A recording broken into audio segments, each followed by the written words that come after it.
Hello, welcome to Practical Piano. My name is Tia. In these videos, I am not performing music for you because performance-ready music is polished and as close to perfect as we can get it. What I'm doing in these videos is I'm recording every time that I practice so that you can get an idea of what practice can look like over time for relatively normal people. Now, what do I mean by normal people? So there are 1% pianists, and these kinds of people, they dedicate their whole life to piano. Piano is #1 priority. For the rest of us who are working class, normal people, we have school, we have jobs, we have families to take care of, we have a lot on our plates, and piano may not be the #1 priority after you've taken care of food, shelter, water, and family. Piano is something that we do as a discipline to enrich our lives, to invest in ourselves and our children, and to build our brains and to nourish our souls. So that is what I mean by normal people. So if you're pursuing piano as a discipline, this video is for you, because in these videos I am practicing, but as I practice, I'm sharing things that come to mind that will help you in your everyday practice, whether you have 10 minutes a day or 10 minutes every other day or an hour once a week or an hour every day. Whatever time you have to dedicate to piano, and you might have like 6 hours a day in some seasons of your life, which is fantastic. And I hope that you use all the time that you want to dedicate to piano. I hope you use it and dedicate it to piano. However much you're practicing, these ideas will help you. So I'm going to play a Marshmallow World. Now, I am hosting a video Christmas recital for my students, which will not be public because many of them are underage and there's a privacy issue. So it's going to be private. I'm not going to share it on this channel. But I'm hosting that and I want to perform at it because I want to demonstrate for my students how we conduct ourselves when we perform, what we do when we make mistakes when we're performing, how we exit, how we engage with people. So it is my policy to always perform something, if possible, at the recital that my students are going to.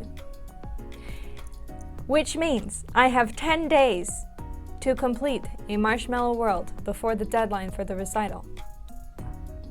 So I need a lot of practice.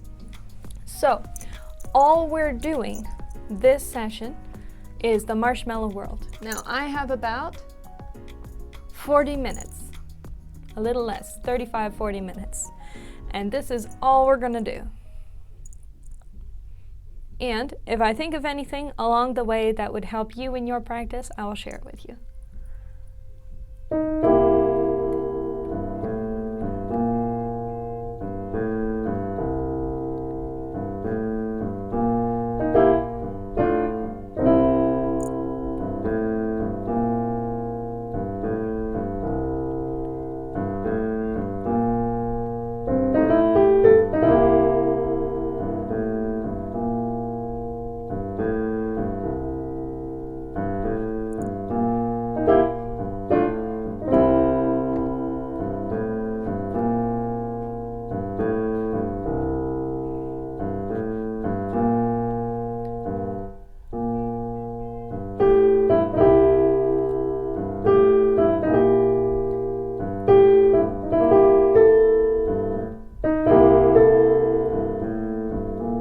Do that again because that was a bit sloppy in the right hand.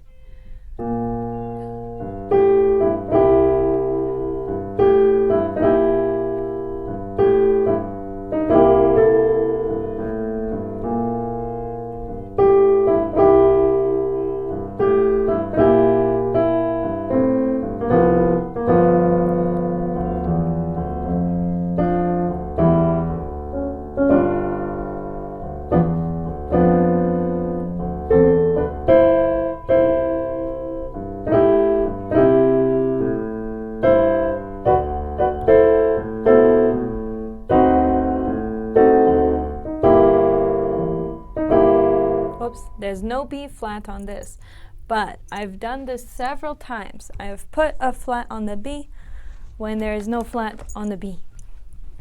So we're going to write it in that this is a B natural. Okay, we'll try again. Oh, this is very important. When you need help, write it into your music. There's nothing wrong with giving yourself aids. When you need help, you should take it. Of course, our long-term goals are to not have to write in anything to help ourselves. But the only way you get to that level of proficiency, where you don't have to look things up anymore, is by spending the time and looking things up and writing them in and being slow and making sure you've got it right and double checking until you reach the level of fluency that you don't need things to help you.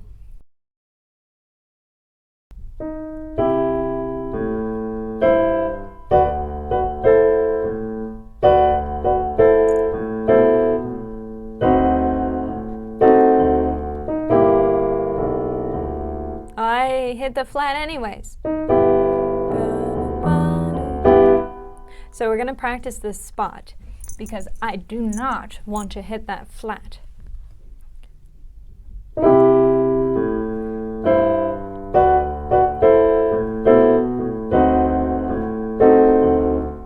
No flat.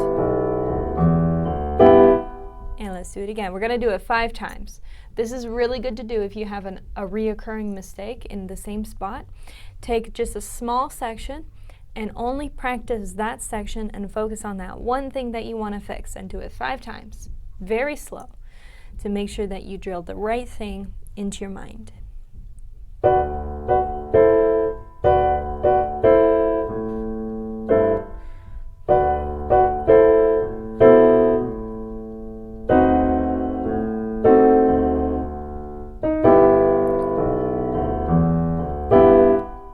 That was good. We did no flat.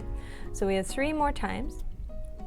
I'm playing a little differently because my teacher is a jazz musician. I went to a lesson today and she said I could make my swing notes.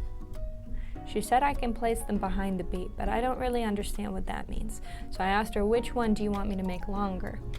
And this is something that's very important. You need to understand how to communicate with people when they're using words and language that you don't understand. You could say, can you explain that to me a different way? Or you can, if they're explaining one concept to you, but you know you think of something in a different concept, you take your concept and you go, is it this way or is it that way inside your concept? So my concept is with swing, one is long and one is short. So does she want me to make the longer part longer or the shorter part longer? She wants me to make the shorter part longer. When people get offended by that, there may be an issue. You may need a different person, but there was no offense. She was not bothered that I needed a different way to explain it. That's wonderful. It means I have a good teacher who's okay with changing perspectives so that we understand each other. So it's very important when you're going to your teacher, if they're saying things that confuse you, that doesn't necessarily mean you're bad or you're wrong. Try to either ask them to explain it differently or find the way that you understand the thing that they're trying to explain, and see if they'll step in your shoes. And if they'll step in your shoes, that's great. And then if they don't step in your shoes, or if you don't know how to change the perspective, or if they don't have a different way to explain it. Because often as teachers, we have this idea that usually works for people, but then sometimes we have students it doesn't work for, and it takes a while, it takes some time of brainstorming to think of different ways to explain this to someone. So sometimes the teacher just doesn't know how to articulate it to fit you. And so then in any of these cases, if you reach like a stone wall, don't waste your whole lesson trying to get clear on what this one thing is. Continue on and see if the issue is resolved the following week. Or research it yourself and see, like, what are the different ways I could play this? Anyways, so I took a lesson today, and she said I can make my short parts longer. So I normally think long, short, long, short, long, short, long, short, long, short, long, short. And because I'm a classical pianist, in classical piano there's no swing at all. So I'm used to playing. Whoops. Let me try that again, but slower.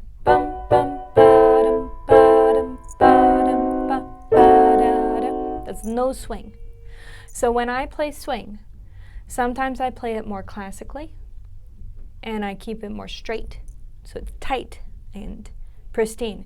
If you listen to someone like George Gershwin's jazz music compared to Billie Holiday's jazz music, you'll find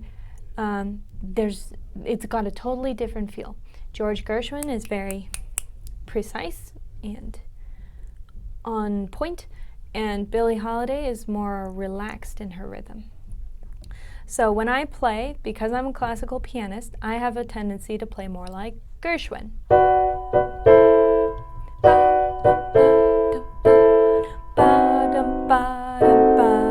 Very precise, exactly swung with exact precision. Instead of with jazzy, loose style. So basically she's telling me to relax a little and make the short part long, short, long, short, long, short, long, short, long, short, long, short, long, short, long, short, to make the swing more relaxed instead of more like. That's too exaggerated, that's lagging, but more lagging than straight. Anyway, so that's what I'm working in. That's why if you're hearing that my playing of Marshmallow World is different than last time, that's why, because I'm working in a different sort of rhythm in the swing.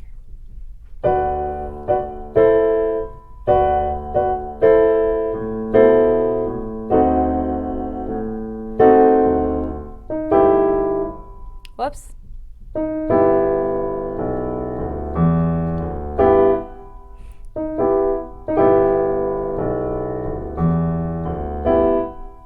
I think I'm just playing slower instead of actually doing what she was saying.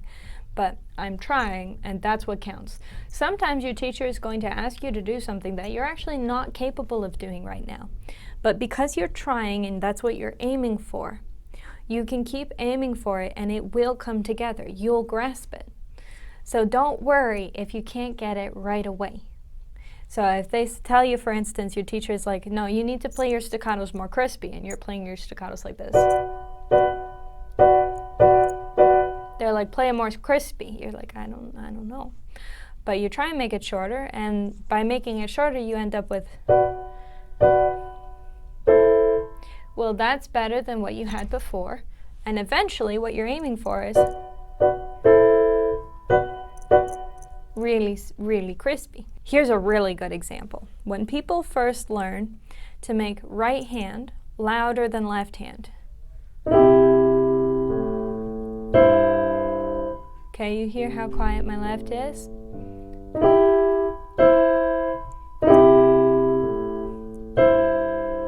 People have a really hard time separating the right hand and the left hand in volume. So they'll be like, or they'll make it all quiet. Now, what your teacher should be doing is encouraging you when you make even the slightest progress. Oh, see how the first part, the right hand was louder, but that last note, this was all the same. But you should hear encouragement for that first part that you did. Okay, that part you did well. See, that part, it matched. So you should hear, clearly, you did well here. This is not quite right. And as you're practicing, try to incorporate that into your own practice. Identify when you made a little bit of progress and celebrate that. Because If you don't, you're basically putting yourself down because it's not perfect. Well, it doesn't have to be perfect. It has to be a little bit better every time. And if you made it a little bit better, acknowledge that and go with it, because that's the important thing. It's a little bit better. And then every lesson, you'll be a little bit more better. And then a little bit more better. Until you reach exactly what your teacher is asking for. So sometimes your teacher will be asking for something you cannot deliver, but you can go, you know what, I'll practice it and I'll show you next week and you can tell me some more about that. And if you have a pretty relaxed, awesome teacher, they're going to be like, okay, you just need practice on that. I get it. Because they'll have experience knowing, okay, you can't deliver this right away, but you understand what I'm talking about and you're going to focus on it. That's good enough. It should be good enough. If not, you need to consider your teacher and whether you have the right person for you. I have the right person for me. Okay.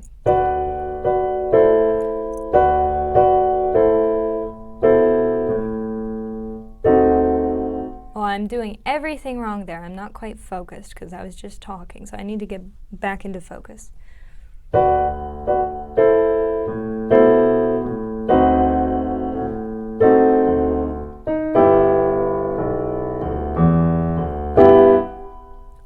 I think I have one more time on this practice spot. Remember, originally we were just playing this spot to fix the B, and then we got off track talking about other things. That's okay.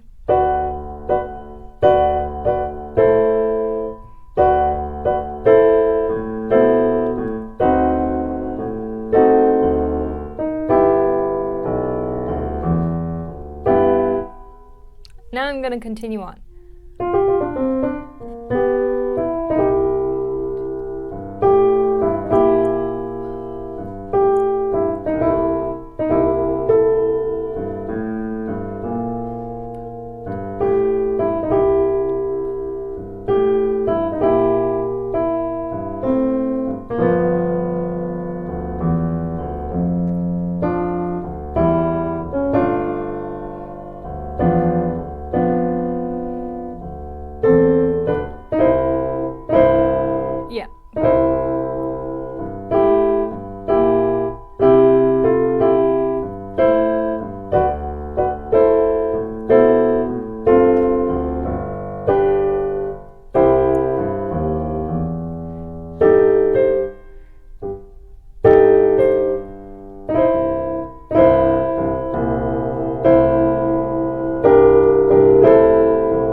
Fingering is all off, but I've got my right hand fingering written in, so we need to take some time and go really slow and make sure my right hand fingers are correct.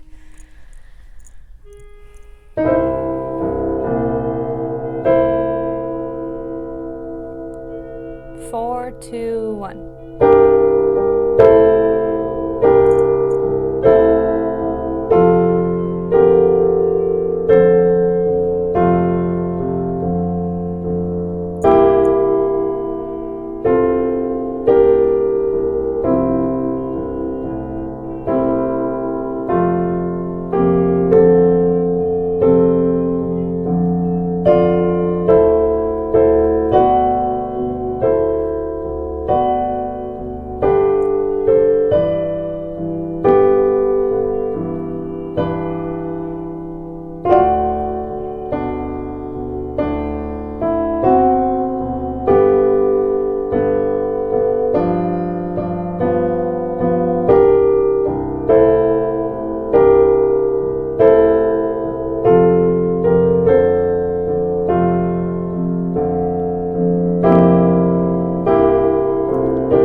Try that again for the fingering.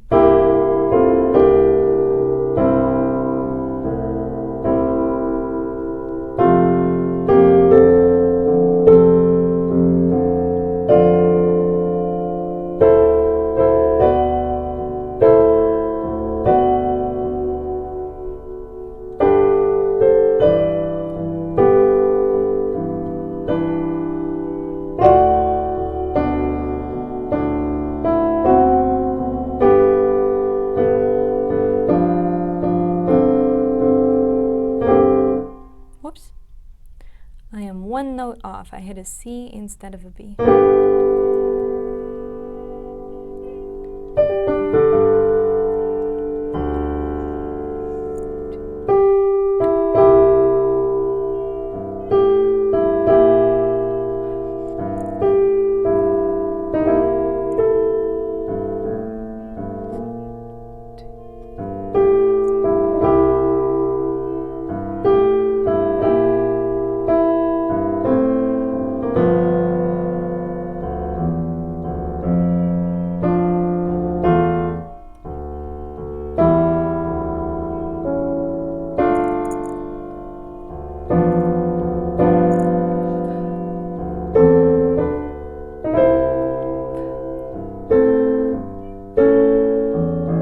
I just realized I did it again. After this boogie section, now the boogie section is where we have the boogie beat, which is this part. Bum, ba, bum, ba, bum, ba, ba, da, da, da, ba, da, ba, da, ba, da. That's boogie. So, or at least it is in piano terms. I don't know what it was in the disco era, but that's what it is in piano terms. Anyways, after this section, I forget that I don't do pedal. So I'm writing down in big letters so I can see it. No pedal. And that will help me remember not to pedal. And this has happened 3 or 4 times where I've caught myself pedaling in the section that I don't want to. So because it's happened so many times, we're going to write in something to help so that it doesn't happen anymore. Because the more you do something wrong, you're training your brain to play the song that way. And you don't want to train your brain to play the song that way. You want to train your brain to play it the right way. So it's better if you cheat. It's not really cheating, but it's helping yourself. But if you cheat and write things in, and that helps you play it correctly, that means you're helping yourself feed your brain the right information, which means your brain will remember it correctly, which will mean less mistakes in the future. It's better to just write things in when you need them, for that reason. There was something I was thinking about here that was supposed to be helpful. Oh, so because I only have 10 days left to practice, what I'm doing right now is I'm playing through the entire song and I'm assessing what needs the most work. And then I'm going to practice spot those areas, just like we practice spotted over here. Oh, I keep hitting a B flat over here instead of a B natural. So I have to practice spot that, feed myself the right information 5 or 6 times so that my brain has the right information so that I notice it next time and play it out correctly next time. And that's what we're going to do with this last page. I know there's things that I need to work on in the last page. Now what I'm going to do is play the last area of the boogie section. And I'm going to go into this no pedal section. And I'm going to remember no pedal.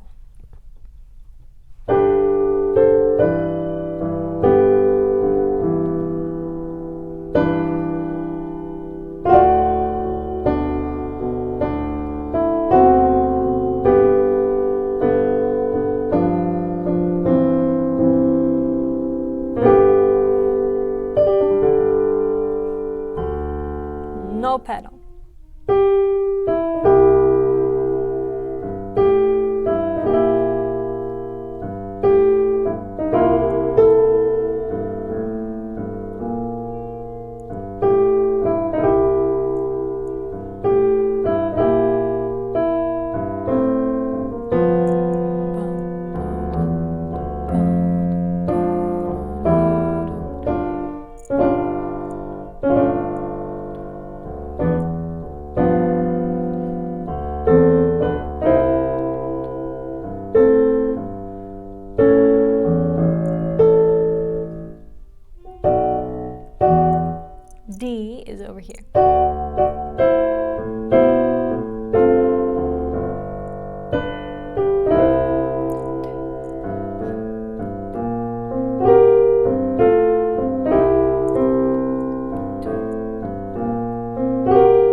bad fingering in the other copy. I'm using my purple book today instead of the white book, which is what I usually use.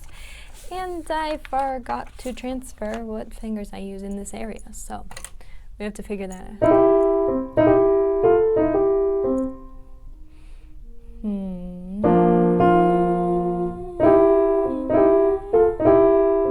I think I'm just switching to 3/5 instead of trying to make it smooth because it's too hard and time consuming to make it smooth, and I don't have a lot of time to spend drilling things that we don't have to be super retentive about. That sounded cool, but it's wrong.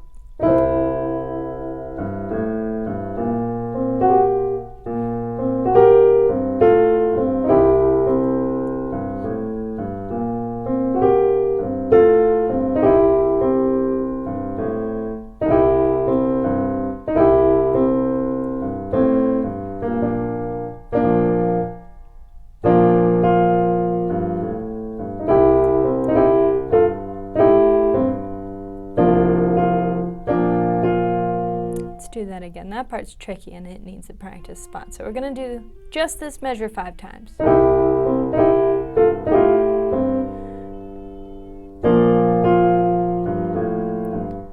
Okay, those 2 measures 5 times.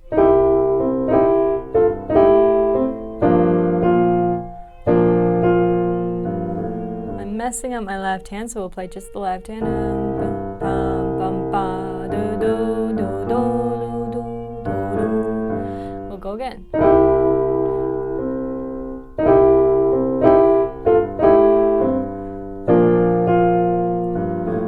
3 more.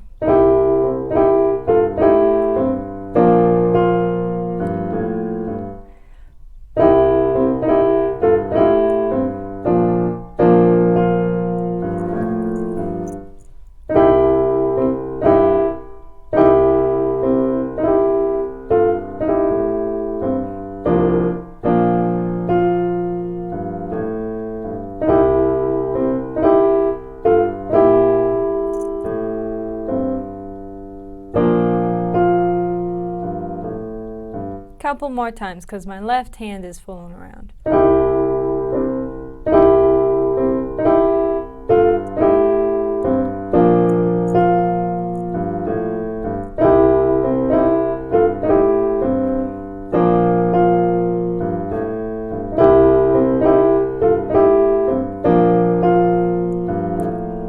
Good.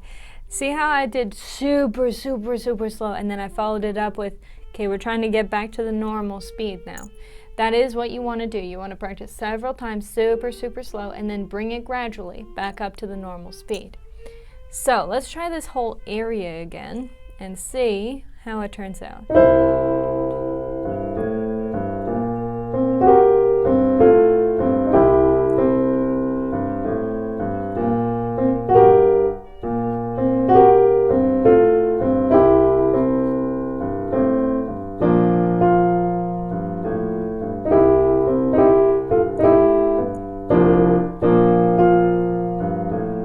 Good, except for my left hand. My right hand was much better though, and that was the part I was concerned about.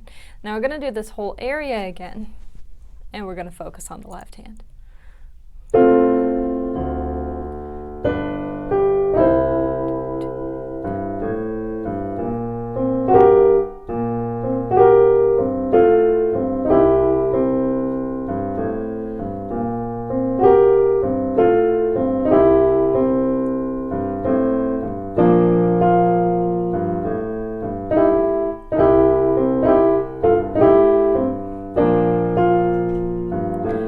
Much better in my left hand. We're gonna still do it again. Oh yeah, we got like 5 minutes left.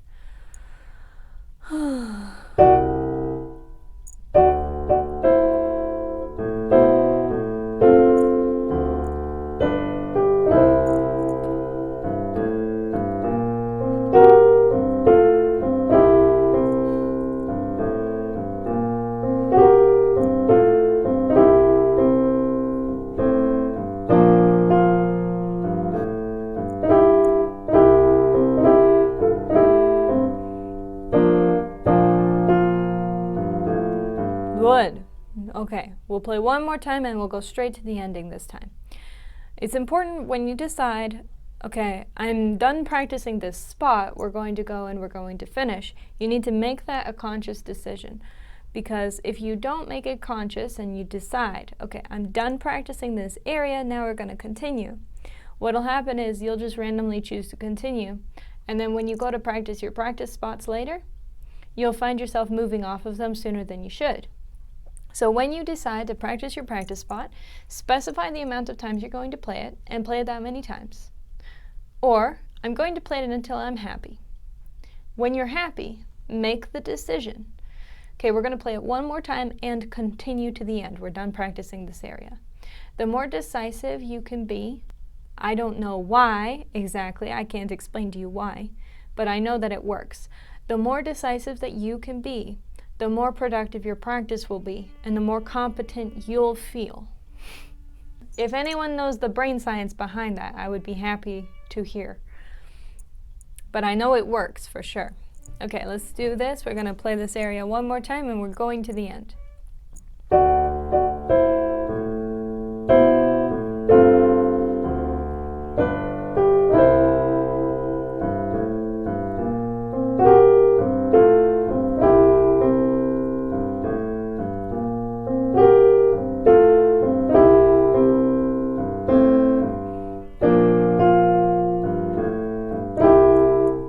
Bad fingers, that's not what I want to use. We'll try. Let's go a little farther back so we can get this right.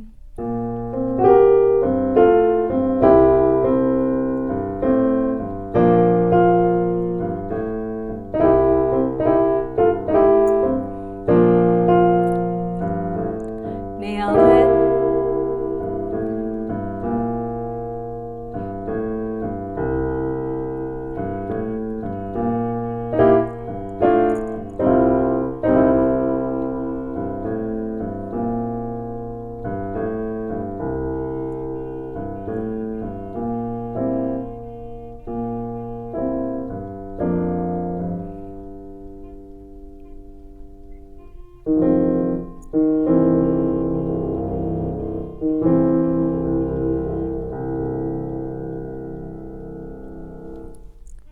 Yay! Okay, so that is good progress. I'm very happy with it so far.